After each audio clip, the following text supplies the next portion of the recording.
Are you videoing? Yeah. No, I'm good. You sure? I'm good. All the things in life I'm good. make it worth living. I'm good. I'm good. You know what? Hit me with one line. There's only a couple things in life that are worth living. College football and SEC women. Even you? Yep.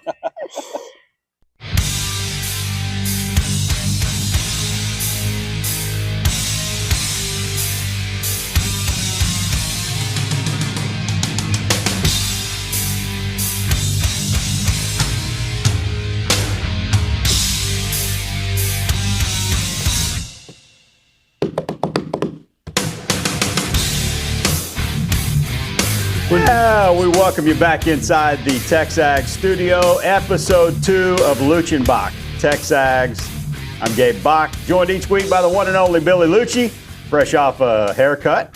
And we are live every Wednesday at noon. TexAgs.com/live. Tell your friends, wake the neighbors to get to TexAgs.com/live or go to the TexAgs YouTube channel.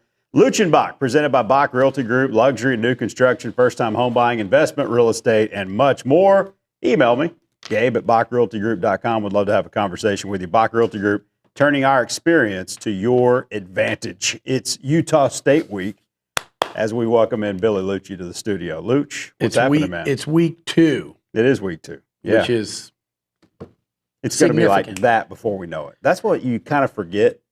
When the whole slow buildup is this thing's about to go by real fast. You better enjoy it. It's funny. I was thinking about that. And by the way, that wouldn't be a terrible second half walkout song, would it? Coming out of halftime. There's no question sad but true. That would be amazing. That Nick, what do you think? Sad but true. The key to Vatek is obviously they've cornered the market on the Metallica intro, but what they have going for them with Enter Sandman is how long it takes until James Hetfield talks. Yeah. I mean, sings at all. Yeah. It's like a 2-minute, just straight electricity. And then perfect timing for them to sing it. Sad but true is like a minute and a half, but it's unbelievable. It's one of the two best I think A&M and Vatek have the two best right now going in college football. But we mentioned how several fast things on that second half walkout. I think that'd be worth a shot. They need to try it. Something needs to hit. Yeah. You talk about how fast it goes. I was just thinking about it. I'm like, okay, today's Wednesday.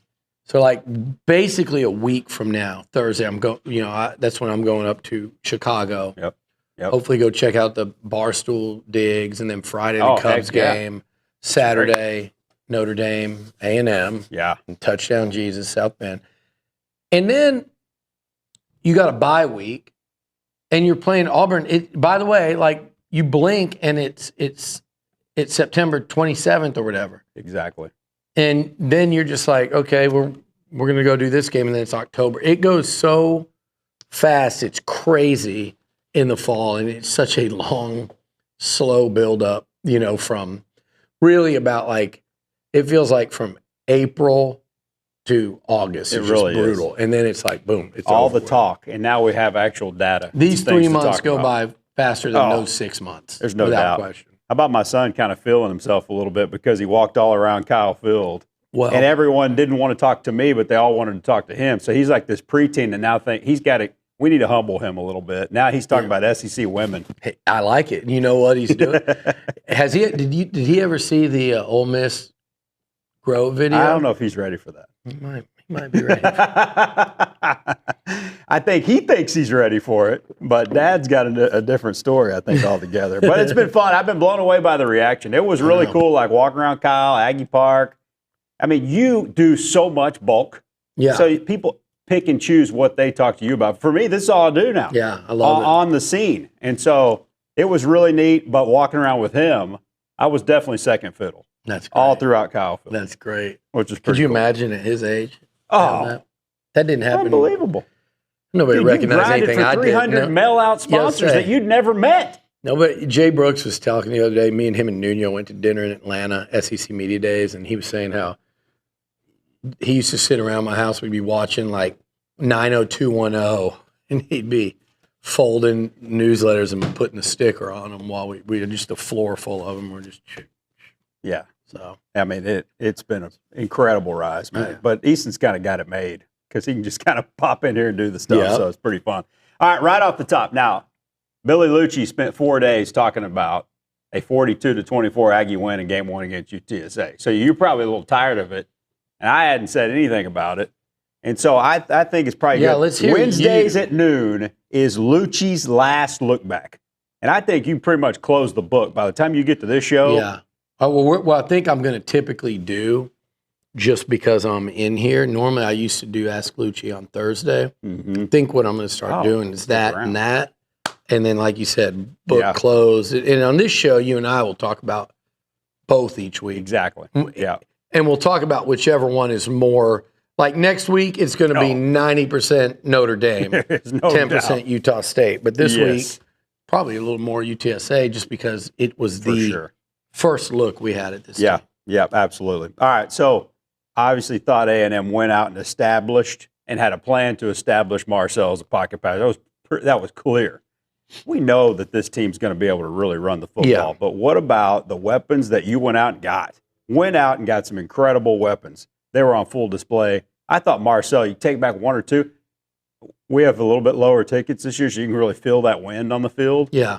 I saw you. I was 40 feet from you. Your shirt was ripping. I mean, on the field. Oh, yeah, because I had that dang fishing shirt. It was windier than you would think, just being in the stands. On the field, he got one away from him. He didn't put enough air. So his second worst throw was caught for a touchdown. Yeah, that was I thought he was amazing play by fantastic in Kramer. the game. Marcel Reed. I did too. I think, and I was joking around, but also serious with a couple of people this week of like, I don't want to say, well, Mateer looked good or so-and-so, and picking these quarterbacks. And I'm like, if you're going to fear Mateer, who did that against Illinois State. God, why didn't I think of that? UTSA would beat Illinois State by 30. Easy. For sure. Maybe like 56-7. Like, yeah. And I'm not saying they're better than Oklahoma, but I mean, like, that wasn't very impressive to me. Now, they're going to play Michigan this weekend. I don't know how good Michigan is, but it'd be a lot more impressive if they won that one. But,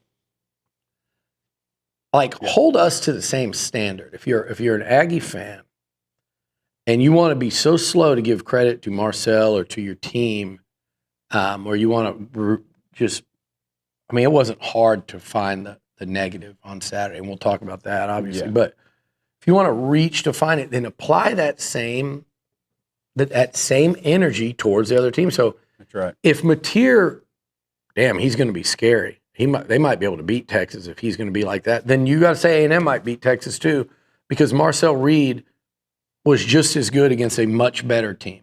Side note, they might beat Texas if he's that good. If he's that good. Yeah. But I think Texas, it's interesting going on them. I was looking at the quarterbacks they have to play. And somebody said, well, wouldn't you take Arch over all of the quarterbacks they play from here on out? I go, maybe, maybe not. You're going to have Lagway. You're going to have Mateer, Marcel Reed, like TBD on all of them plus your own guy. So that team in the SEC got a lot more interesting. LSU got a lot more interesting. For sure. In the other way, I think A&M got a hell of a lot more interesting. And about an hour ago, I got a phone call from a certain someone that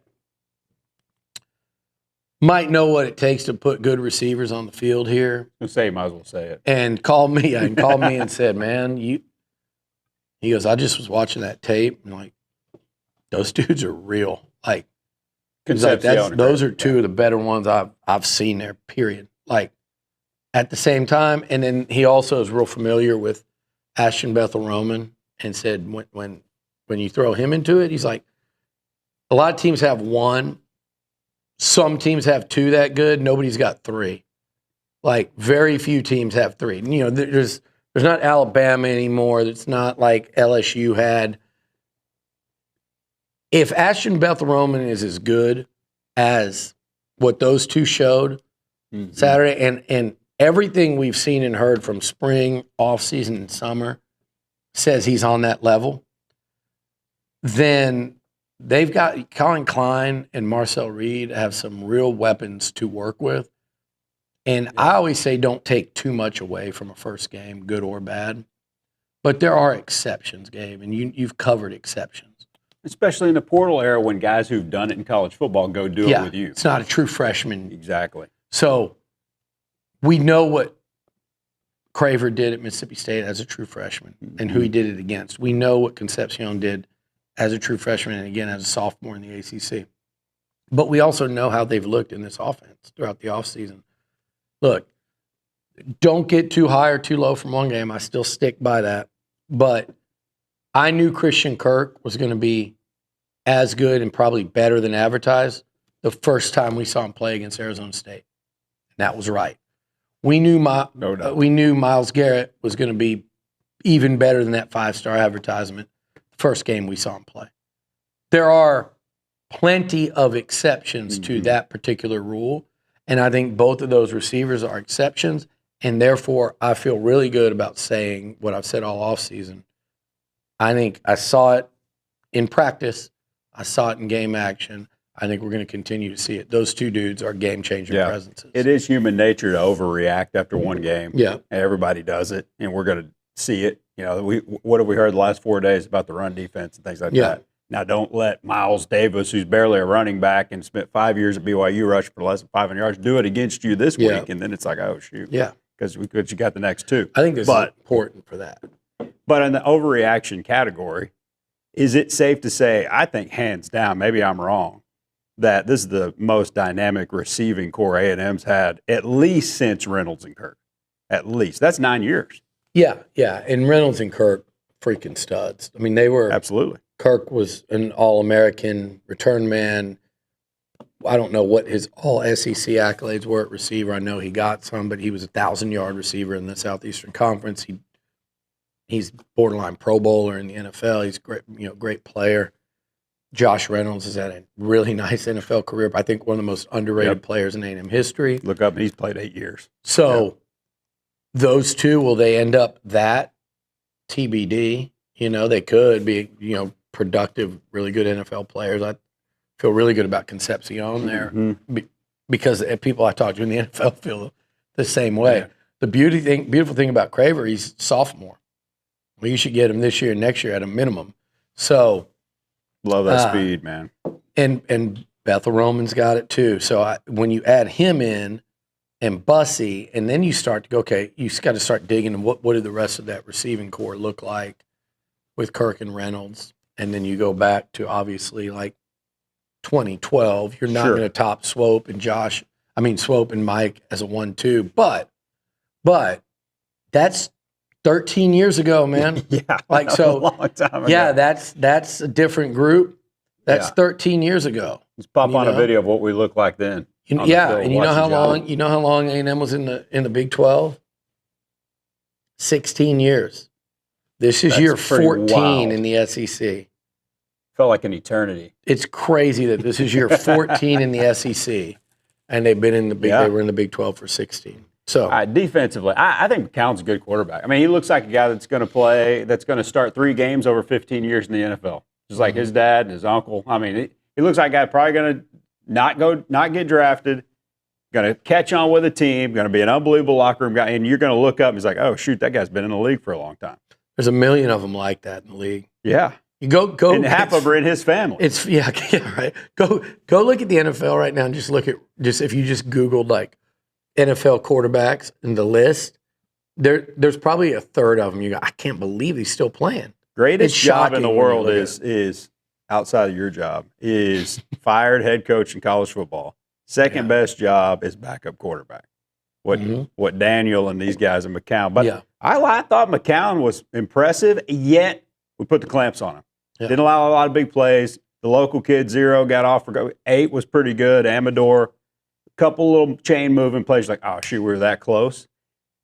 We didn't get a lot of pressure, but I thought we did a pretty good job on him. The glaring weakness, of course, being run defense. Yeah, did you hear Traylor after the game? He said basically they went with a play action, conventional drop back, one play the whole game, and that play was a sack by Ryland Kennedy. Wow. No, every other snap, every other pass play was drop, get the ball out of your hand. Yeah. And that was by design. Yeah. And it was for 2 reasons. number one, it gives you your best chance to win because it mitigates chances for drive-killing sacks and fumbles and whatever. But number two, it's also like, there's a reality where you want to try to steal that game because it happens in college football. And it could have happened the other day. Yep. Talk about it later. Had Marcel and the offense not been composed, it could have happened the other day. But deep down, you're also trying to survive, and you want to win your conference, and you want to win 10 games, and you're a lot of things you want to do, and you're probably not doing those without Owen McCown. So there's some of that too. But yeah, I thought that running back was really good. The receivers, I'd love to see Houston Thomas back playing. That dude's, and I've watched him since high school, very early on, and he just watched him kind of develop. You see him. I joked the other day, Bronny harasses him every time he's at Gold's Gym in the offseason. Like,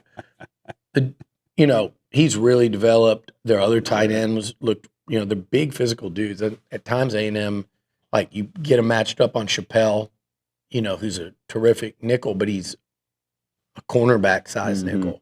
That's that type of matchup. And I think A&M will be able to do that to teams too, with Theo, with Berkature, and with Niblack. So to me, scale of 1 to 10, you're probably like a 2-level concern on the pass rush. Oh, pass rush, I'm not much at all. Not much at all. I don't know who exactly is going to emerge as the best in that category. I think a safe bet would be Howell and Ryland Kennedy. I think, though, you'd also have to, I would say, don't overlook Deion Hayes there. Yeah, my concern on the pass rush is low. My concern on the run defense is high. Okay. How high? I mean, I don't want to go too high after one game, but I saw like, I heard Ratcliffe say they're easy fixes, and I get that. And it's just, you see bus and you wonder how much is Elko going to have to scale it down to avoid the bus? And then if he has to do that, how much are you giving up in terms of how good your defense can be? So I think he'll fix that, but how much does he have to kind of pull back the exotic and the creativity and the risk-taking if they're not figuring it out like it looked like you, or was that first game and some new guys playing kind of at all times? You had a handful of new guys. I know they returned a lot, but at all times you got a handful of new guys. Yeah. So on that first play of the third quarter, on one hand, I'm concerned about that part. It's not about can they stop the run. I think he'll do that, but does he have to oversimplify it to do that, to avoid the bus and have 9 guys doing the right thing and 2 guys completely screwing it up? Like, how much do you have to pull back, and how much does that affect your overall product? That's actually my concern. Now, because, by the way, against that same team, that running back had 5 yards the rest of the second half. He had 177. Yep. They flipped the switch after that long run, without question. And I think they flipped the switch at halftime. And I think had that long run not happened, that would have been our storyline today. You would have been leading with the skill guys, and we'd be like, well, damn. They literally turned the faucet. It's like literally turned off a faucet. They got nothing. They went 6 straight punts. 6 5 drives, 19 plays. 19 plays in like 12 yards. Yeah. And 5 3-and-outs, and the 6th drive was a 4-play drive. Completely shut them down. And if they would have done that on that first drive, I think they'd pitch a second half shutout, at least till the garbage drive. You would have been like second half shutout, barely gave up a yard. Then we're talking 42-10 until the very end. But you're also talking like your concern level would go way down, because it wouldn't have been a 75-yard run. His numbers would have been 102, not 177. It would have been 0 in the second half. That's right. The whole thing changes. So on that play, Ratcliffe wasn't in there. Mm-hmm. And I don't. Was that Miles? It was Miles. And I think, who hasn't played much. And I think Ratcliffe, you're coming out of halftime. I don't know if that, like, you're getting taped up, or is it like a halftime IV? Who knows? Right. Yeah, get him a play and then get him in there. Yeah, it was just like he literally missed a play. And already shorthanded at that position. Yeah, and just go watch the play. Right. Go rewatch it if you don't have to know what defense. Some of y'all will know. You don't have to know what defense, but you watch what Miles does. I think he was clearly running a different defense than the other 10, and kind of willingly removed himself out of right there where that run was going, and they ran it right there, and he would have at the minimum occupied a blocker, clogged that up, at the most been, so that play, in my opinion, should have never happened. The halftime adjustments were airtight. So does that mean I'm not concerned about run defense? No. I just think they were that close to this conversation. Feeling a lot better. It's never 21-17. It's actually 28-10 when they score, and that game's over. So I'm not worried, but it was my biggest concern, Gabe. We talked about it last week, entering the season, and I didn't see anything to make me go, I'm way less concerned. I don't know if I've gone way more concerned. I just was hoping to see something where I was like, damn, okay. Yeah. We'll know how real that is in 2 weeks. Yeah. And 4 particularly weeks. In 3. Exactly. After this week, the next 2 games, in 2 100%. very different ways, right? You're going to learn. For sure. Yeah, So no doubt. They better get ready. All right, Billy, this will be fun. A little Looch Bock 3-pack. You guys remember this. This is 3 topics, 3 answers per topic. We'll get through it. And I'm going to hold mine in case I have a different answer than yours. Okay. If not, I'm interested to see if your answers and my answers are the same. And remember, we don't ever, for 15 years, we've never talked about any of this. I told them some of the subtopics we'll hit, never what you're thinking, what I'm thinking. Perfect. All right, so this will be fun. All right, topic 1, your 3 single favorite plays in game 1. When you think you mentioned one of them. It was Mario Craver. Oh, man. Picking that ball off the ground. For many reasons, right? That was a great play. Just to pick it off the ground and just stay up. Because normally you see that guy catch that ball and he dives for it and it's a 5-yard loss. To catch it and stay up and turn it into a positive play, but oh no, I'm so fast and so athletic that bending all the way to the ground to pluck a ball, not only do I show great hands, it doesn't slow my speed down, and I outrun every one of your angles right past Liucci and Ernest Crown over to the end zone. And he Manziel's the sidelines doing it. Yeah, terrific. That was my favorite. Well, I'll also give credit to ABR, I think, and Bussy, because they blocked their tails off. The blocking was fantastic. Wide receiver blocking was awesome. Is that a Wiggins hallmark? It's got to be. I mean, you don't see that. That's not coming from anywhere else. Right. In today's college coaching, like your head coach is going over there spending a lot of that. I credit Holman. I credit those kids. They block their asses off, and if they do that all year, with those type guys handling the football, you're going to pop big plays. And but no, my second favorite was the punt return. I mean, that was the most electric. That was a Christian Kirk debut. And I've said he reminds me of C. Kirk. That was a Christian Kirk debut. As soon as it left his foot and that ball did this instead of this, I said, uh-oh. And it's still hard to return it. And speaking of blocking, E.J. Smith on that play, we've talked all week. That's my favorite part of that play. What an incredible effort. How cool. This is Looch. This is the son of the all-time leading rusher who grew up literally with anything you could possibly want in life. Just doing an all-time grit play. This is Emmitt Smith's son, okay, who goes in and he's not starting. He's whatever you think. Got in the end zone. But he's doing nice. This was a moment on display that backed up all the hard work he's done when he said, I'm going to go that one extra year. Yeah. Right? He could have left. And then even cooler part is he gets rewarded late with a touchdown. I know. And I'm going to tell you, he has had a great summer. Like, when they need him, he will be effective. Whether it's in-game, whether it's late in games, whether it's on a key play, he's going to be effective this year. That was a one-man just wrecking ball. But what a fantastic and what a return by Concepcion! Yeah. To come to Kyle Field. I don't think he's ever been at Kyle Field for a game, right? Like in recruiting, he didn't come during the season, so he was playing at NC State. I don't think he's ever been in Kyle Field for a football game. Yeah. And first of all, his first touch was a 15-yard game. Oh, he's so good. Right off the rip. He was sensational, but that was my second favorite play. was that punt return, and that just brought the house down at Kyle. First score of the year, first score for him. I mean, how awesome! And then You better believe I have both those plays on mine. I don't think I had a defensive play. I mean, there were a couple of them I liked, but I think my third was I got to go. I got to go with the touchdown on 4th and 1, just because it was such a. Oh yeah, that was great. It was such a great design, and coming off last year with their short yardage woes, and they needed that touchdown.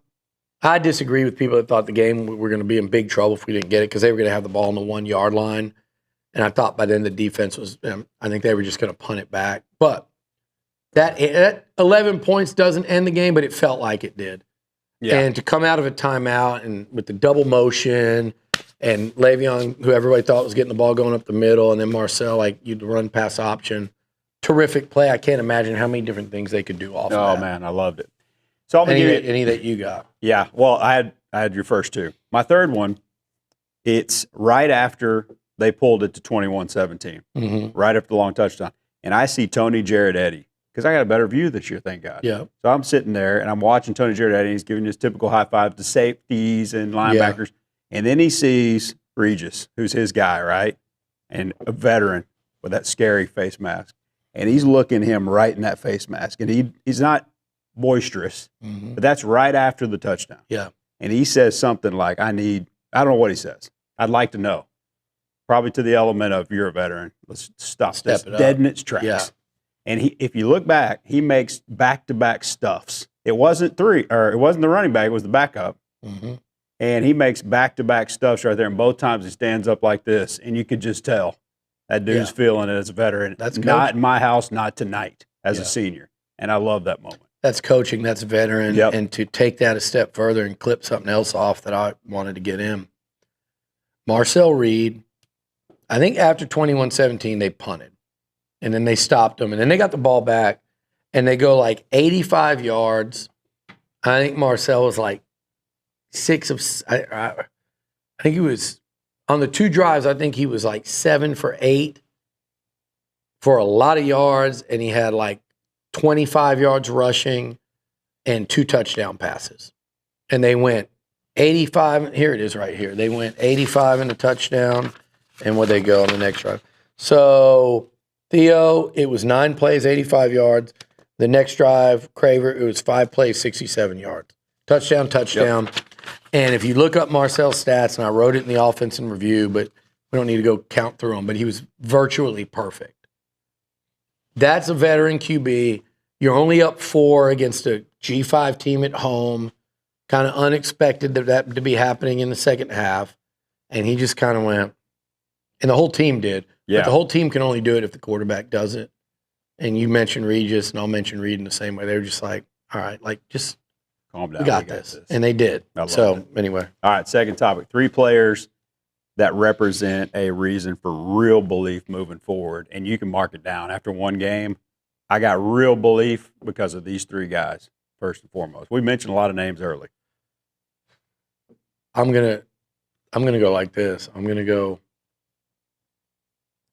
Craver / Concepcion. We don't need to talk about it. We know why. Yep. I'm gonna go Marcel Reed for the reason I just said, and because of how, again, I get it. Like Marcel's going to, and this is fair. This is not unfair. Like last year, it's unfair. This quarterback, he's going to have his ups and downs. You're in year 2. These guys, these quarterbacks in the SEC are highly paid. No one should get offended and take, oh, well, that's not my ass. They're highly paid, all of them, not Marcel Reed. Every starting quarterback in Power 5, they make more money than most of the people watching the games make, 20, 30 years into their career. And so expectations go up, not just for Marcel Reed, but John Mateer and Ty Simpson and Klubnik and all these guys around the country. And Reed's one of them. But so he'll be judged by how he plays in South Bend. How does he fare versus Jackson Arnold? How does he go up on the road in Fayetteville this year and handle it? How does he go to these road? How does he play in Baton Rouge versus Nuss? All these things. But all you have to go on is a game and an off season. And everything I've seen throughout this offseason, fall camp especially, I've been talking about it, that's what he showed in the game. And I've never said it was perfection. And I've never said, let's clear off that weekend because we're going to go cover another Heisman. I've not said anything like that. But I've said this quarterback, to me, looks significantly improved as a passer and running this offense. And that showed on Saturday. So I'll go with him. And my third one, Gabe, and we didn't really get to see it, and I wanted to think about Le'Veon Moss, but I'm just going to say the offensive line. They didn't give up a sack. I think rotate a lot of bodies. Too. Played a lot of dudes, and Fathery hopefully will eventually be back here. Maybe in the next, maybe by conference play, but that O-line I think is going to be, and even in a game where they rotated a bunch of dudes, and it was first game, I was told like UTSA didn't do anything that they had shown, and which makes sense. They had so many portal guys, so you got to kind of adjust there. I think they gave up 3 tackles for loss on how many total plays? A&M ran 59 plays, 3 tackles for loss of, I think, a total of 3 yards. So they were explosive. I think that O-line is the third thing I feel. Yeah, that's outstanding. All right, I also had Marcel and Concepcion. Let me give you another one. Des Ricks. Because if you get a full year back from Tyreek Chappelle and you've got Will Lee on that other side, after the game on Twitter X, Leon O'Neal calls Ricks a seatbelt. Yeah, I saw you that. get a seatbelt to go along with it on that other side. We know the work he's put in on top of Humphrey. But if Ricks is this guy moving forward, great quarterbacks, great receivers on the outside, you're going to need him. And if he's this good to go with your ace on the other side, really excited and feel like we're going to see a major step forward in the pass defense. I love the coverage. Yeah. You didn't see guys open. You didn't see busts. Like you said, they caught some plays and moved some chains. That's a 60-minute football game. They ran 70 plays. That's going to happen against anybody. And again, like that is not an SEC collection of skill talent. Yeah. Yeah, it's like there's some Big 12 teams that skill talent would compare to. And they're going to make some plays. But when the longest pass play in that wasn't like a glorified scrimmage, final drive, the longest pass play they had was 18 yards. They didn't bust anything. They took a couple shots down the field. There was coverage. They tried to make a bad PI call. They rightfully waved it off. That was good to see. I thought the defense, the coverage was excellent, and Ricks is a big part of the reason why I talked about him all offseason as another one of these guys that has really improved. And my only problem with the corners, and it's a big one, and I think actually your best guy was guilty of it more than anyone, is those eyes. Mm-hmm. And number 4, and Will Lee, but it was really the position too. Like there was a couple, the touchdown run Lee was involved in, the first one, the shorter one, but it was still like, what was it, 18-yard touchdown, I think. It was 15-yard touchdown. That was on, I think, that edge, and that might have been and I don't want to falsely accuse somebody. It was like he and Ratcliffe maybe, but it was definitely Will Lee. And then there was like a 24-yard run, maybe even on that same drive. It was going in that same direction where Will was off the ball. They didn't have a receiver out there, and he just immediately was just staring in the backfield, took a step on the fake, and they went right around him. And then all too often too, I would see those corners kind of let's say you're the sideline, and they were, instead of this with the receiver and getting outside that block, they were getting hooked in. And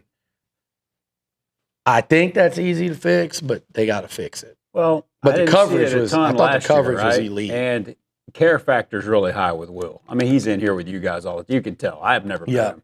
Care factor seems super high. He's a veteran. He's a stud player. He really is. I feel good. That's something you can correct. If it's eye discipline type stuff for a veteran, I feel pretty good you can correct that. There's a lot of guys that do things where I'm like, man, like angles at the safety and that, and again, that all goes to me back into my concern on run defense. It's not just because, they lost 3 draft picks on the D-line. It goes well beyond that. So we'll see. But that was my concern. Yeah. And I'm looking at things that are keeping me concerned about it, but it's by no means making me like, man, they're not going to be able to figure it out. They won't be able to stop the run. You and I have watched way too much football where we've seen great defenses in September where we start invoking the name wrecking. Oh, Myles Garrett and Deshaun Hall, 7, 8 sacks, whatever it was against Berkovic. No doubt. This Berkovic guy is good. This Arizona, you and I sat there. This is a good Arizona State team. They were ranked 15th. They sucked. Yeah. You know, and you always like to pull up my Mike Miles Evans video. You could pull up one of those quotes every single game we've ever done. Yeah, and everyone's ever done. And that's what some of these yahoos at some of these other schools, like their fan bases want to hold us accountable, like, Texas. But that's just a compliment because we're just bigger and better than you. Like we've done it longer, we've done it bigger. Our voices are heard more far and wide. We've made this in some ways like a national brand. And with that comes a target, and you wouldn't want it any other way. No, you wouldn't. And some people in like the city of Austin or where they want to like act like this is a negative. Everybody strives for this. Mm-hmm. And but if they're held accountable too, like that happens everywhere. And you all did it with number 16 in burnt orange this whole offseason, and now you're trying to walk it back. So we've done it too. Where after one game, we've been like, or 3 games, like this defense is incredible, or this offense is unstoppable, and we've been wrong. And so with that said, I've also seen things where you go, man, this is going to be bad. And they end up figuring it out. Like last year, they lose to Notre Dame, and yes, big plays allowed in the running game. That was something that lingered. But you thought if Connor Wigman played like this, it's over. Interestingly enough, Connor comes back and beats a top 10 team where he's flawless. But there's this guy named Marcel Reed that steps in, and you got to 7-1, which no one expected. So never going to put too much into it. But those are like the coverage I thought was great. The run defense I'm still concerned about. All right, I got a random one for you. Number 3. 3 guys that cause you 3 people at TexAgs that cause you to double take, like, what are they thinking wearing that? More often than not. Fashion statement. Yeah, I almost walked in here and went straight up, open collar Olin. It's rarely. Just to see if you would say something It's rarely you or Nuno. I mean. Because I could never pull that off with both these buttons open, and it's unbelievable that he can.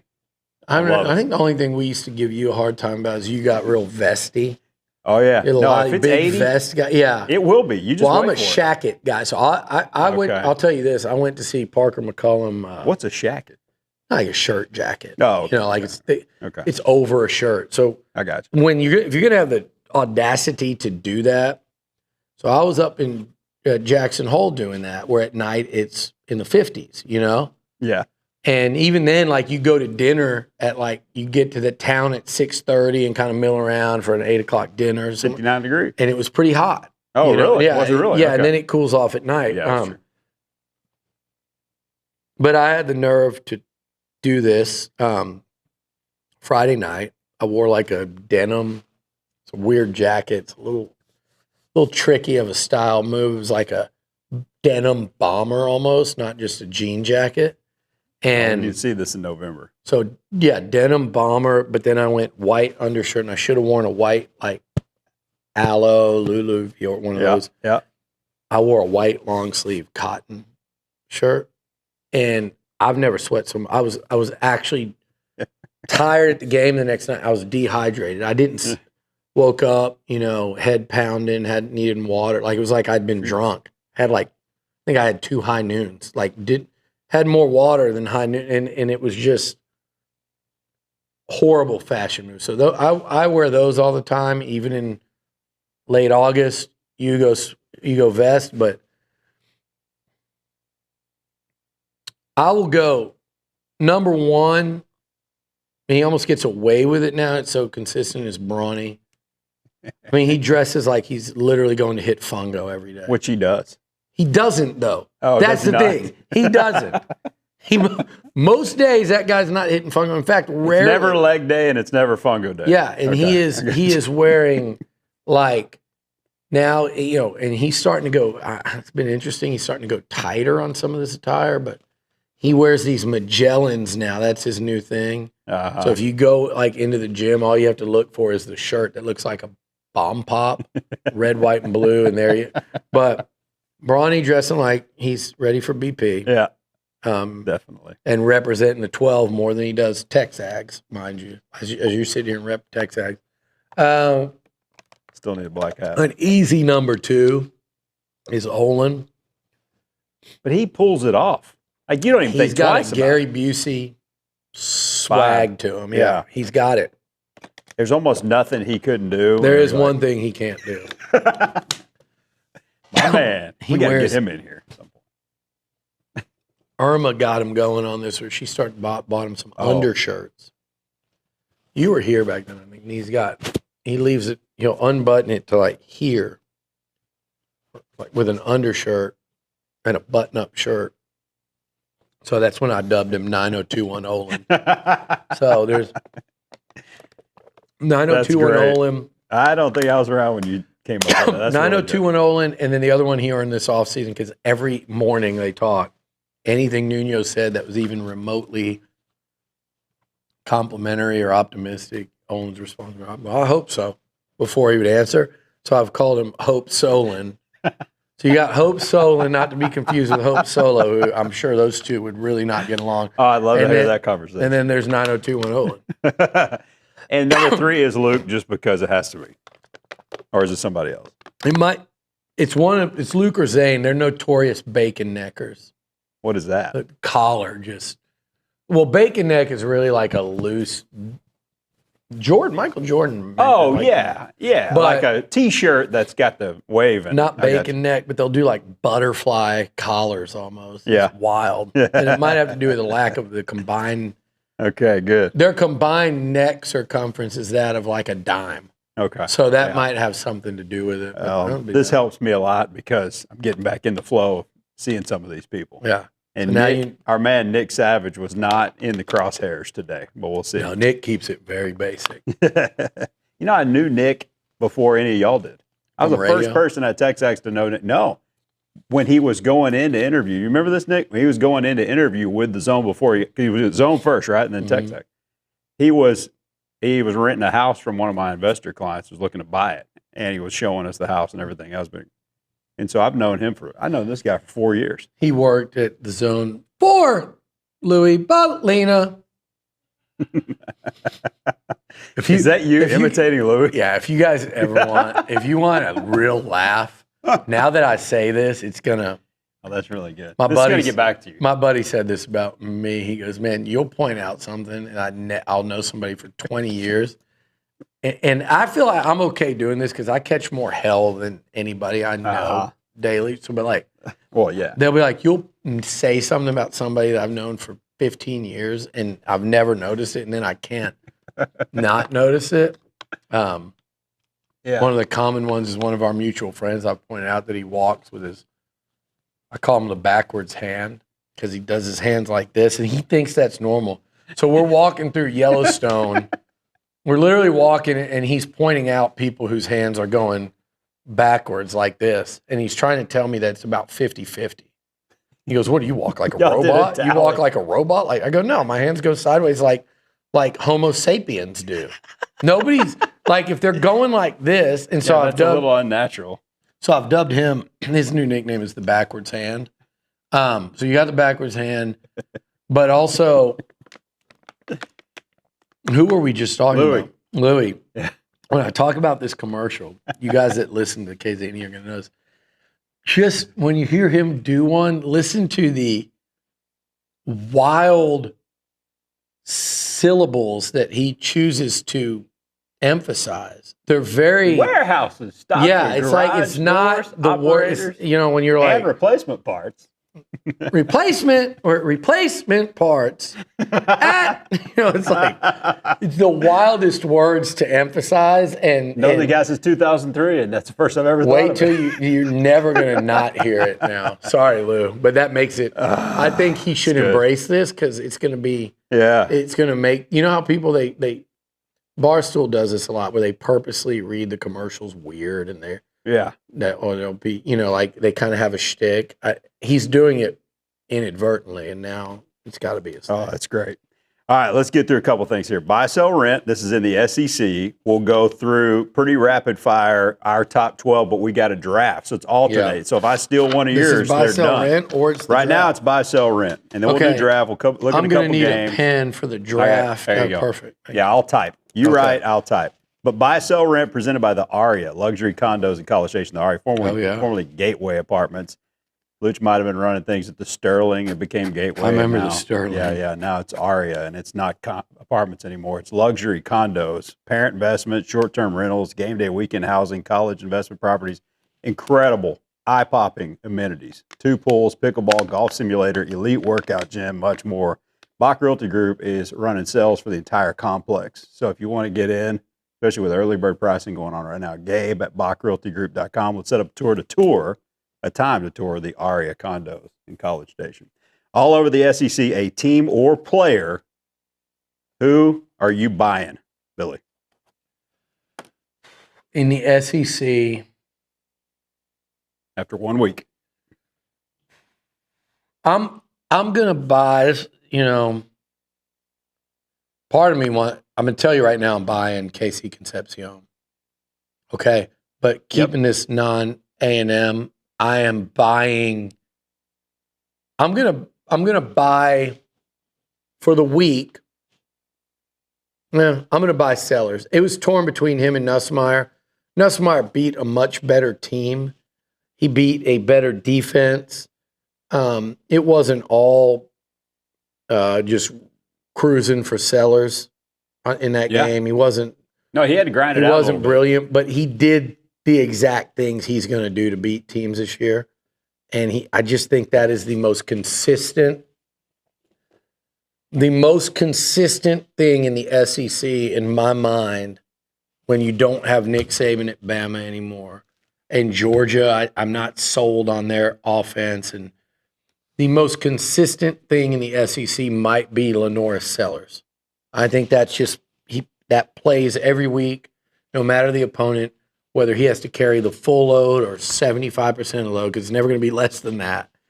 But I just think that's the most consistent thing. And yeah, that's my buy. Yeah, well, they were my buy last week, and all I did was come in here and say I'm doubling down on South Carolina because they can win in different ways, even when he's not elite in that particular game. We might have seen the worst game Lenoris Sellers plays all year, and he was still very, very good. Yeah. And when it was winning time, he was incredibly good when he had to do it. Remember that Bryce Young game against Auburn? He's kind of putzing around. All of a sudden, boom, boom, boom, boom, down the field, win the game. And they got Nick Harbor. I like their speed. I really like this team. I feel decent about if you're asking me today, if you told me there's going to be 4 playoff teams from the SEC, South Carolina would be one of them. Yeah. They might be if you told me there were going to be 3. That would be, I actually think it would be, that's a battle between all of them now. I think Texas playoff chances took a massive hit this week. And I still think they go 10-2 because I think they could beat Georgia and Gunner Stockton. Or are they your sell or is something else? Well, my sell. My sell is going to be, I picked Bama to win the SEC title, so that's an easy sell. That's true. That's it. That's my sell. Yeah. My second sell is Arch Manning. I'm selling him not because I thought he was going to win the Heisman or because I thought he was going to leave this year as the number 1 pick, but because I just thought he'd look a lot better in that game. I didn't think he was going to light them up.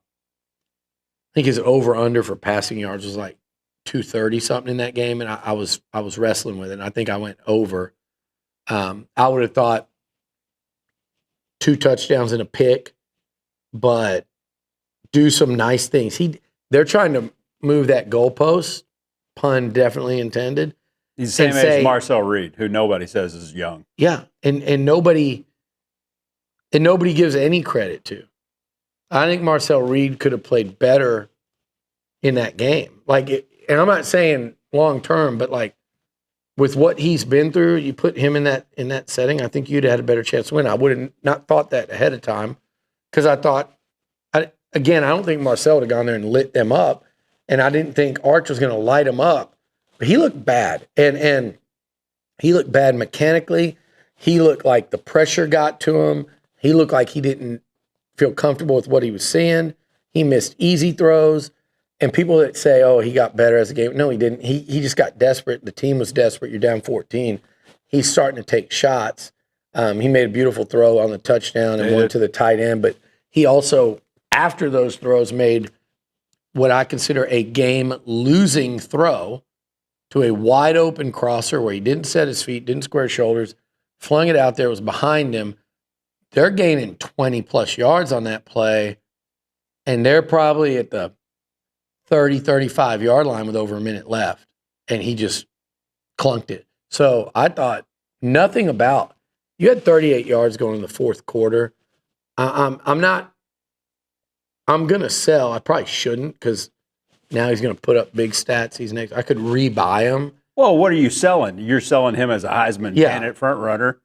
They were my sell too because of their offense as a national championship front runner. Okay, you got to kind of move that goalpost too. Of okay, who are they now? Judged on a different scale, and that's a credit to what they've built there and what Sark's built. And it's not an insult. It's not, like I'm like, oh my God, how could they say that? They're just hating on what about A&M? What about OU? Unfortunately, OU and A&M are not where Texas is. They weren't preseason number one. Mm-hmm. They haven't been in the semifinals the last 2 years. Like you've earned being graded on a different scale right now. Sorry. Your goal and all you've talked about is a national title. And all you've talked about is how great this quarterback is. And you have crapped on anyone in maroon and white that's tried to remotely compliment Marcel Reed. So I don't feel bad cashing in receipts right now. And I'm not like Amanda where I don't have the specifics like she does, but I know what I've heard. And if you wanted me to take a day to go, it'd take me 24 hours to dig up everything that was said, not just about Arch, but about every other quarterback that these teams that you're competing against are. Julian Sand being one of them. So, yeah, I'm selling that stock because of what it's supposed to be, but I'm selling the Arch stock based on what I thought he would look like. Yeah. And I think he won't be solid. Yeah, I think he'll get there. And I think he'll be better than solid. I think. Look, it's Corso putting the last headgear on and it being Brutus. It's that entire that was an absolute hornet's nest that he walked into. And if you gave Longhorn fans true serum, because you know that they're never gonna tell you the truth just based on public perception. But they had to have been a little nervous about that because you just don't have a lot of data points on Manning. Yeah. Going into that environment, are you freaking kidding me? Plus, they're being TexAgs own Matt Patricia outcoached Sark after dark. There's no question. Yeah. TexAgs, Patricia, and he may have a TexAgs hat. I had some over there. If not, send him one. Maybe he'll do a Gruden type video. Yeah. He'll wear it You around. need to do a Gruden. He can wear it around Ross Bjork and be like, well, Ross, hey, what's that? Where'd you get that? Yeah, exactly. Yeah, make him a little nervous. All right, rent is something like, hey, look, I want to dip my toe in a little bit, but I might buy them next week if they're this good for real. Kind of who's your rent category? By the way, Ross Bjork, national title, #1 ranking now, and has beaten Texas twice. So I'll take that. I never had nothing personal. Ross is a good dude, and he was good to us. It's kind of like a Buzz Williams. Like, I don't wish any ill will. It's like it's okay. You went your way, Buzz. You went your way. I'm happy with where it is now here too. So did some good things. It's pretty awesome that he goes up there and beats Texas twice. It's pretty funny. Like no one up there probably appreciates that more. Rent? Who am I renting? Player or team? I'm renting two things that are the same. I'm renting Nussmeier and LSU because I'm not buying like what Moscona or Collada or T-Bob or A&M are selling me, which is national title and Heisman. But they had the third most impressive win on the weekend. I would go Ohio State 1, Florida State 2, LSU 3. They snapped a streak of season opening losses. Nussmeier was not great, and they're going to make they're going to make it sound like he was great. He was not, but he outplayed Klubnik, who was bad, and he did all the things he needed to do down the stretch of that game and eliminated those mistakes that haunted him last year. Which I thought was impressive. Yeah. Like, so you're solid. That was a good performance by Nuss. That was a winning performance where he wasn't lighting up the stat sheet. So that impressed me. Their defense impressed me. I still think Clemson, if you go back and look, no matter how good Klubnik is, that offense has not necessarily been great. They didn't shut down an offense that's that good. They shut down a really good throwing quarterback. I got real questions about Klubnik now. That's a game you have to win. You have to win that by yourself as a senior Heisman candidate, high NFL draft. You have to win that by yourself. Nussmeier outperformed Cade Klubnik on the road against a really good defense. I'm renting LSU and Nussmeier. I'm not ready to go all in until I see them do that in like 3 meaningful games in a row. Like they need to beat Florida in a couple weeks at home. All right, I'll rent the Tennessee offense because I'll say this. Tennessee got the better end of that UCLA trade. I think we're ready to say that. Because totally Nico was brutally bad. And it's karma, right? Kind of have it coming for you. But this Joey Aguilar's had to fight for everything he's ever gotten. Went small school, super small, and then did he go JUCO or D2? I think it was super small school. Yeah. And then App State, take the long road all the way to UCLA and never play there because then all of a sudden they go get Nico, and now you're out. And I will say, well, I need a quarterback. Let's make that trade.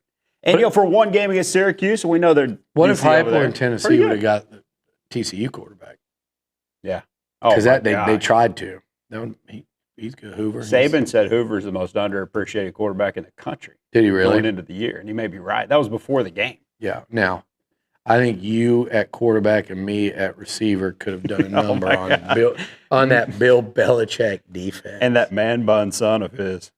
That was brutally bad. Yeah, on so many levels. The man bun, Belichick looks like he's having a hard time even walking. I turned that game off the first 2 minutes of the third quarter. Let's get back. There's nothing else. I think that's a one and done for Belichick. 100%. I think so for sure. All right, so that Tennessee, no Dylan Sampson. They're three. Yeah.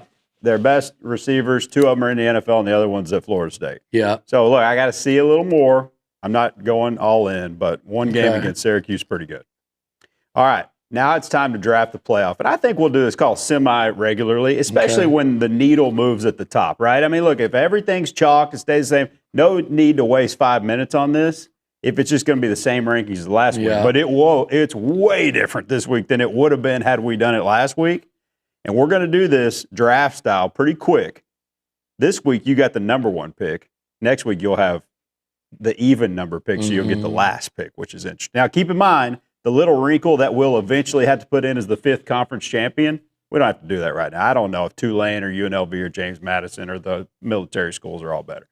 We'll hold that for now and just do a straight top 12. Who's your number 1? Okay. I'm going to log these 2. So I get my first pick on, like you're saying, pick who you feel the best about being in the playoff. Yep. As of right now, who's your number 1 team? Okay, well, then I'm going to go with Ohio State. There you go. After what they did at home. Yep. And now it's my pick, unless you want to commentate why you're picking Ohio State first. Well, I think we all know. Yep. All right. And by the way, I think they're going to play a lot of close games in the Big Ten because I don't think that offense is going to be just great. I think they're going to they played a Big Ten game. They're going to win. I think they're going to win at least 2 more games and lose one where neither team scores over 20.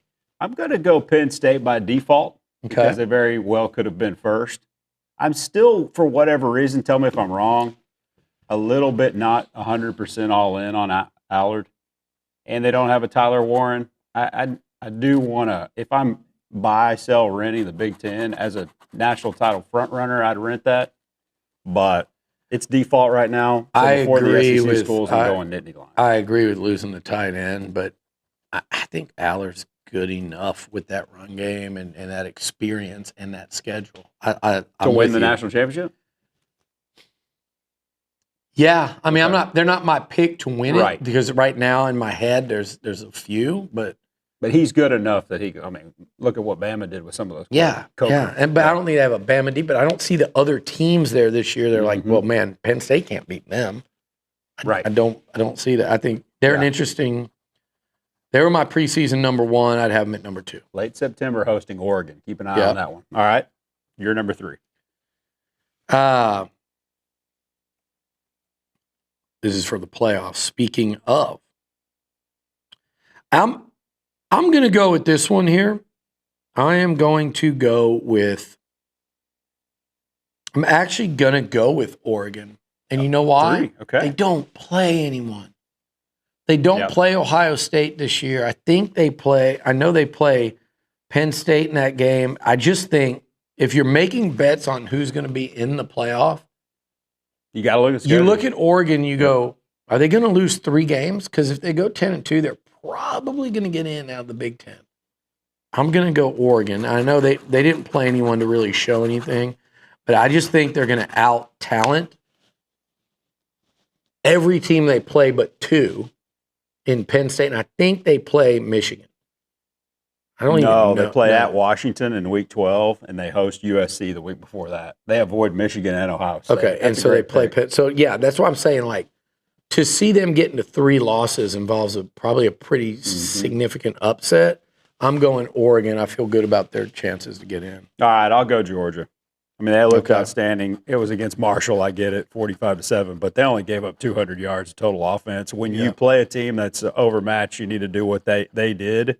Gunnar Stockton impressed me with his legs. I didn't know he had that in him. We'll see what he does. But 73 and 2 touchdowns, threw for 2. But he can't be runner Stockton. Yeah. If he's runner Stockton, he ain't going to make it through the year. Yeah, I'm not all in on the Dogs, but after what we saw in the carnage, I think they come out and the cream rises. They get Texas at home, and they get Bama at home. And I still think Tennessee's not there. And they don't play LSU. They don't play South Carolina. Play A&M, and they don't play South Carolina. It's kind of the same thing you said about Oregon. And they don't play a tough non-conference game this year until Georgia Tech, who barely beat Colorado. Like, it's hard to see them losing 3. It is. So coming out of I think these last 2 picks by us are good when you're saying, like, who's getting to the playoff. Yep. All right. So number 5, it's your pick. I'm going to pick – I want to pick like an ACC team here. I'm going to pick Texas. I still – like, again, I don't feel – this is a big drop-off just now, what we just did. 1-5. From those first 4 of, like, my confidence in them getting into the playoff, there's just now a big drop-off because Texas – they got to go 9-2. No, to even have a chance. And we're talking about these teams getting to 10. We haven't talked about can a team get in at 9 yet. Texas would have to go 10-1, and one of those is at Georgia, who we just talked about. So if they don't win in Athens, then they got to go 10-0, and they got to be included among that A&M, at Florida. There's not that much else tough. The shootout and then lag. It's at Florida, it's OU and A&M. And then you got these little tricky things like going to Kentucky, Pavia and Vandy. Are they to the point now where you can't beat them on an off day? Did Texas come down enough that an off day for Texas Unfortunately, it's in Austin. They play Mississippi State, Vandy, Kentucky, and Arkansas. Maybe the 4 worst in the SEC. I don't know. So their path to 10 is still pretty, but they got to go I think to get to 10, they got to go 3-1 at Athens, at the Swamp against Lagway, in a rivalry game against A&M, and in a rivalry game against OU. Not easy, but I think 10-2 Texas. And the problem is with confidence, I think if anybody's getting in at a 9-3, it would be a team like the Longhorns. So I'm going with them. It'd be them or Ohio State. Well, I'm going to give you a chance to still pick an ACC team at number 7 because number 6 is where I will put LSU because I think you give credit where credit's due. Yeah. I still don't love Brian Kelly.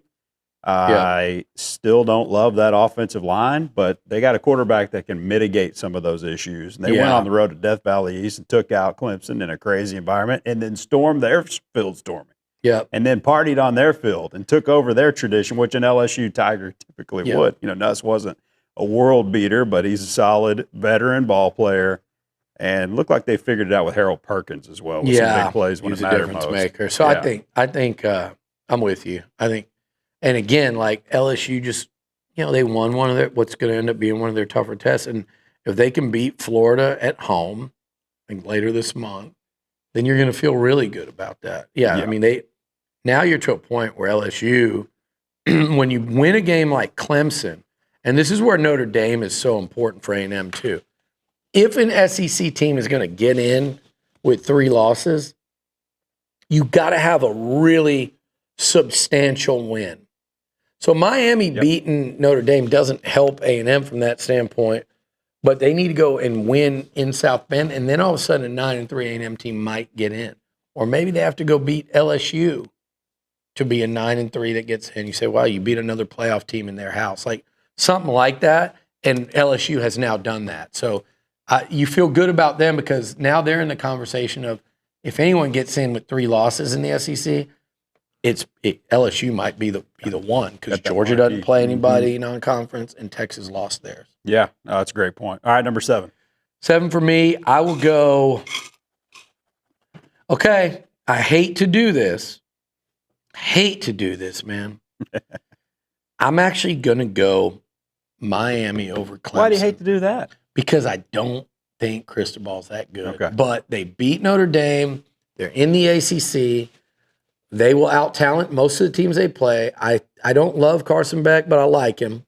I think he's locked in for whatever reason with all the off-the-field stuff. And I think he's a good quarterback. Yeah. I'm like he's not above having a stinker and they lose. Yeah. But remember the comment last year, I don't really watch football. I don't know. I getting a little different vibe out of him. Yeah. I could see Miami going 10-2 on the rest of that schedule there. Yeah.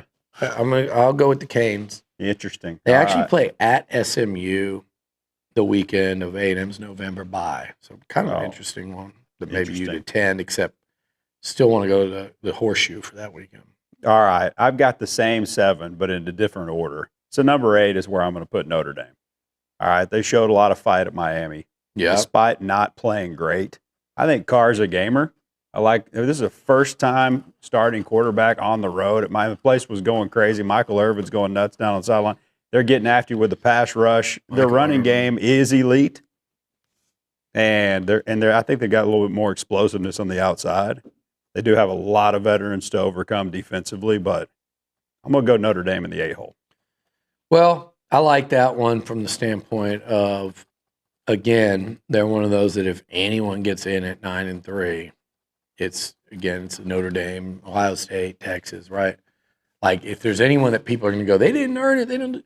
But also you could definitely, if they can beat, you could definitely see Notre Dame on that schedule, even if they lose to A&M, going 10-2. No. And if they beat A&M, then they would move up on my list. And if they beat A&M in South Bend in a couple weeks, and we're doing this, they're like no worse than like number 3 most confident to get in. If not, it might even be number 1 because it's like they can play the rest of that schedule and lose one and still get in. Oh, yeah. You could lay a stink bomb. That's a good value pick. And that'd be your only loss. That's a good value pick. Exactly. You got to feel good about that. Okay. All right, number 9. Real quickly, I will go. I'm going to go. So we've got Miami out of the ACC. I'm looking at SMU over here. Mm-hmm. I'm going to go Clemson. SMU has to travel to Clemson. I'm going to go Clemson to get in, and because they also still have, by the way, they still have a chance to win that conference. They're not like, you don't write them all the way out of the chance to win an ACC title. They're still got to be at least a co-favorite. I'll go Clemson to get in. 100% is where I go. South Carolina right here. I got him at number 10. Seller's my top QB in the SEC. He wasn't elite in that one game, but we know how elite he is and can be. The real weapon in the track guy, Nick Harbor on the outside, 99 yards in the TD in that Beamer Bowl. I like their speed defensively, and I think Pate said, maybe on this show, I heard him say they may have the best offensive player and the best defensive player in the SEC. It takes more than that, but I saw a little bit more than that on Saturday. I'm going to put them 10. Yeah, I also want to caution. I think Virginia Tech is ass, as the kids say. Yeah, Luke likes they to might say be. that. I think they're ass. And they were in a fight with them. But I agree with you. Like this, they're going. South Carolina is going to be a hard team to beat on Saturday for A&M and everybody else. And thank goodness A&M's getting them here because they're going to be even more difficult to beat at home. Yep. I like your pick there. Yeah, that place comes alive when they're good, for sure. And if 11. Well, we got to pick one of these. I'm going to go.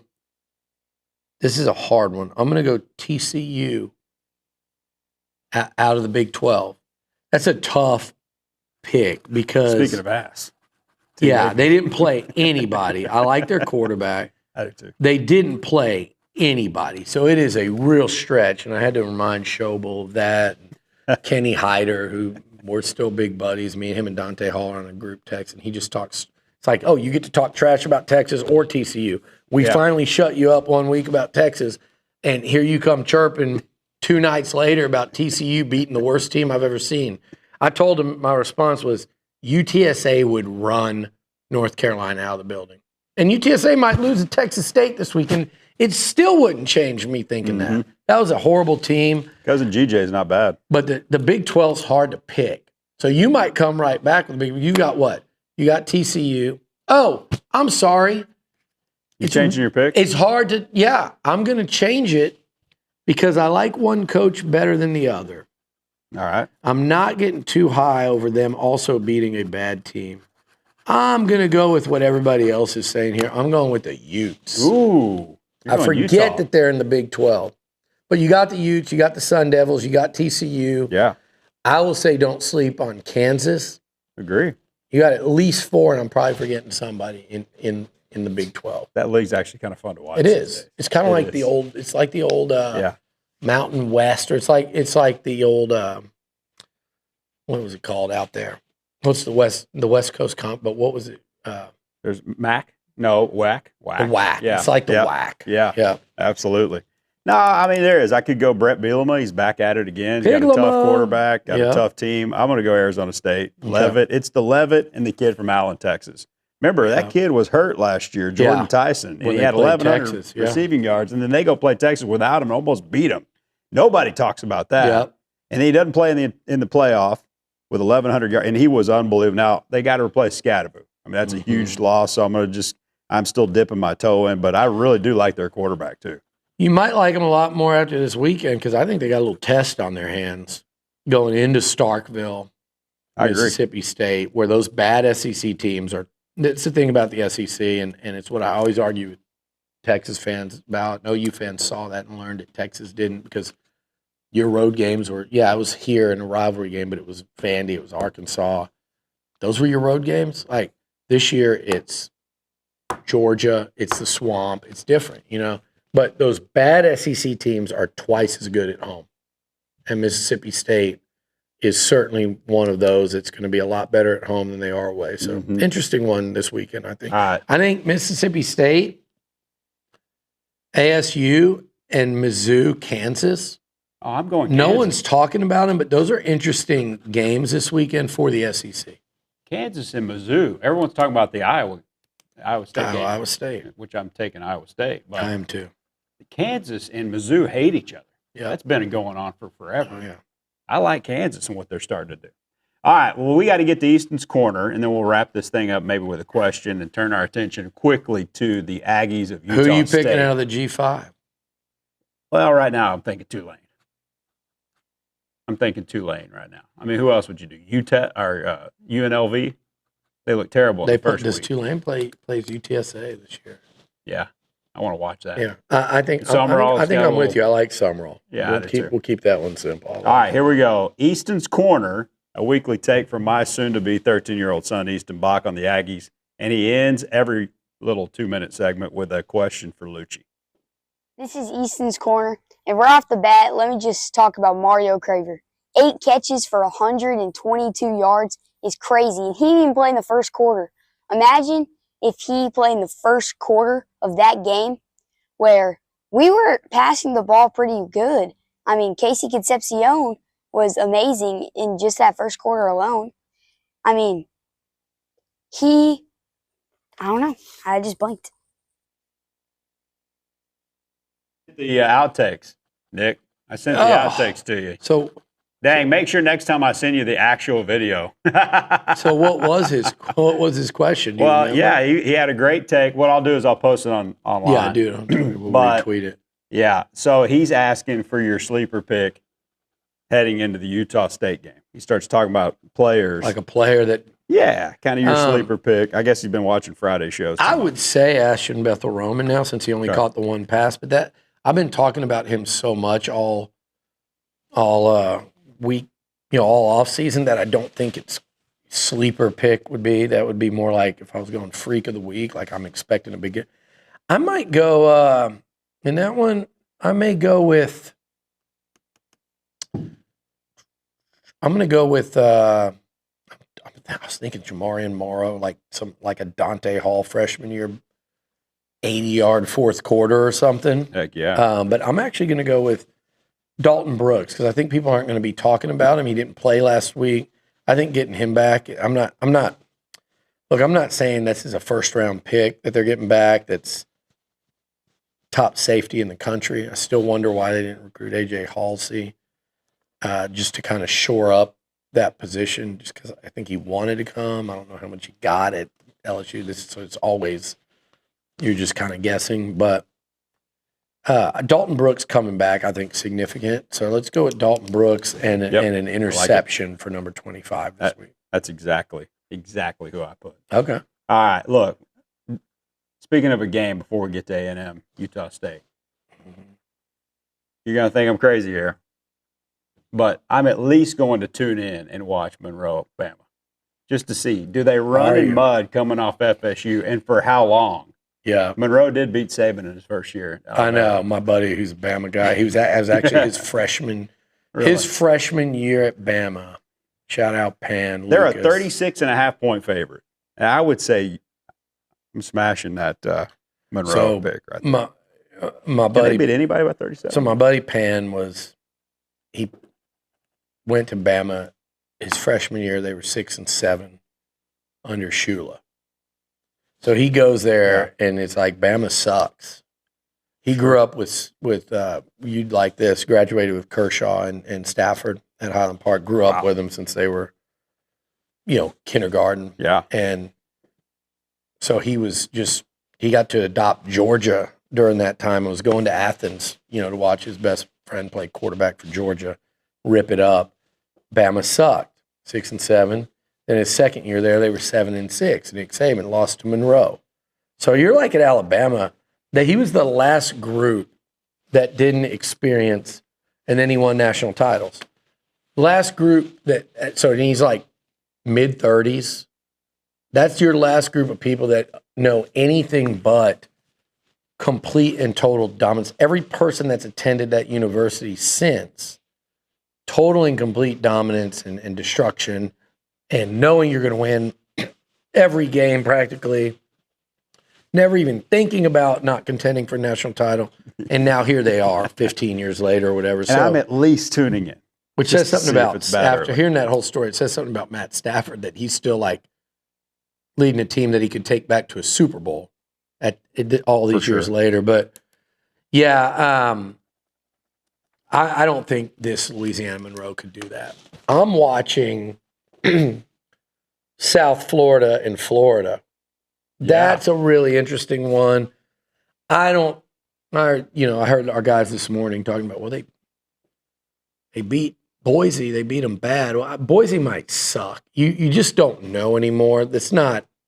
Well, they lost a generational player. Yeah, that's not our boy over there, Peterson, coaching Boise. It's not even Brian Harsin, or is it? You know, like I don't know where Harsin is now, but did he go back? Did he? I mean, like Boise State. Did Harsin go back? Coach. Like that's how irrelevant. No, Spencer Danielson. Yeah, that's how irrelevant. 100, Alex. That's how irrelevant Boise is now. So I'm not putting any. Yeah. But their quarterback, I watched some of that game. Their quarterback looks good. He was out last year. He looks good this year. I think that's an interesting test for Florida because they're going to play so many great teams this year. They better not get caught overlooking. And it's kind of like that UTSA thing where so many of those guys wish they could be playing for the team they're playing against. They kind of elevate their level. They want to test themselves against that. I think that's a low-key, that's a sleeper game this week. Yeah, that's South Florida quarterback looked really good. You better know he's going to have a chip on his shoulder. All right, let's get your take on this one then. Aggies versus Aggies, Saturday, 11:45 Kyle Field. We will spend very little time next week on this game too, I'm sure, and then look straight ahead to Notre Dame. But this is a 31-point spread in favor of A&M. Utah State coming off a close win over UTEP. What do you think about this? What do you want to see Saturday? They could have beaten UTEP by 1,000. It wouldn't have changed my opinion. By the way, another failed quarterback, Malachi Nelson, Jaden Rashada. These guys, it's like Nico. Are they all in the same class?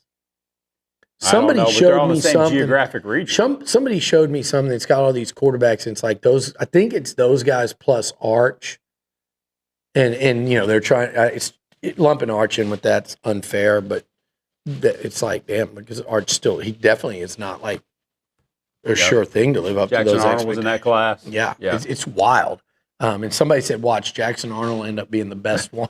Like, well, I'll tell you, Marcel not, Reed may be the best one. Yeah, as a non-5 yeah, just not even on the graphic, right? Exactly. So I like Bronco Mendenhall. That's a terrific football coach. I think that's a great hire for them. You get a guy, on the downswing, but he's back in Utah where he's had a lot of success. I think that's a great hire. I think they're going to play, hard-nosed football coming in here. But I'll pick a non-cover just because this is what I do early in the year is I just expect things like what UTSA did the other day with the touchdown late. So, it's 30.5. A&M could be up, 52-13, and then Utah State score. Agree. But I think the defense steps up this week. I know they have a good running back. I think it's a nice challenge for A&M to come out and show like, hey, we're not going to be leaky in terms of run defense. I think they put their best foot forward. And I think it's much more comfortable than it was last week, even though A&M pulled out 42-17 early fourth. Yeah, their quarterback replaced Cam Rising one of the 8 times he got hurt. A couple years back at Utah. Wild. Now he's at Utah State. The running back spent 5 years at BYU. I want A&M just to put the clamps on that sucker. At fewer than 500 yards total in 5 years at BYU. Miles Davis. I'll be a smooth trumpeter. We got one of those. Yeah. Miles Davis. I want to see the better Miles Davis on Saturday wearing maroon and white. Yeah, I want to see like one of those. I'm not going to pick it because, again, I go under on these giant spreads. Yeah. Oh, yeah. And, and unless it's Bama. I bet we're over it, and then all of a sudden they just backdoor. I agree. Yeah. But what I would like to see is I'd be real happy with like a 48 or 52-10 kind of game. Bring it on. I love it. All right. Episode number 2 in the books, Liucci. Good stuff, man. Good stuff. Enjoyed it very, very much. All right. Meet us right back here, TexAgs.com/live. The TexAgs YouTube channel every single Wednesday at high noon. Looch Bock. Aggies and Aggies Saturday, 11:45 Kyle Field. Let the good times roll. Talk to you next week. Let's go.